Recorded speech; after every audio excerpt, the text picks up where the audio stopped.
এই 2 দিন ধরে যা রোদ দিচ্ছে, এখন সবে 8টা বাজছে, মনে হচ্ছে যেন 12টা বাজছে, খুব রোদ হচ্ছে।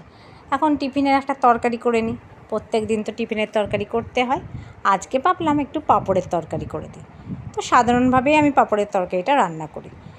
কড়াইতে তেল দিয়ে কালো জিরে ফোড়ন দিলাম, একটু হলুদ দিয়ে দিলাম, আলুগুলো দিলাম আর 2-3টে কাঁচা লঙ্কা। এগুলো একটু নাড়াচাড়া করলাম আর একটু দিয়ে দিলাম মিক্সড মশলা। আর চিনি তো একটু দিতেই হবে, সেটা একটু দিয়ে দিলাম। এবার নাড়াচাড়া করে জল দিয়ে দেবো, নিয়ে চাপা দিয়ে ঢাকা দিয়ে দেবো।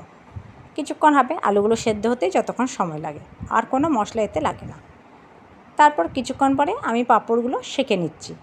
তোমরা চাইলে ভেজেও দিতে পারো, আমি সেঁকেই দিচ্ছি আর ভাজলাম না। সব পাঁপড়গুলো সেঁকা হয়ে গেছে। এভাবে পাঁপড়গুলোকে আমি ভেঙে ভেঙে এই তরকারির সাথে মিশিয়ে দেবো, আর কিচ্ছু করতে হবে না। এভাবে দিয়ে দিলে, আর পাঁপড়ে অনেকটা জল টেনে নেয়, একটু ঝোলঝোল রাখতে হবে তরকারিটা, কেননা পাঁপড় জলটা পুরো টেনে নেবে, একদম টাইট হয়ে যাবে তরকারিটা।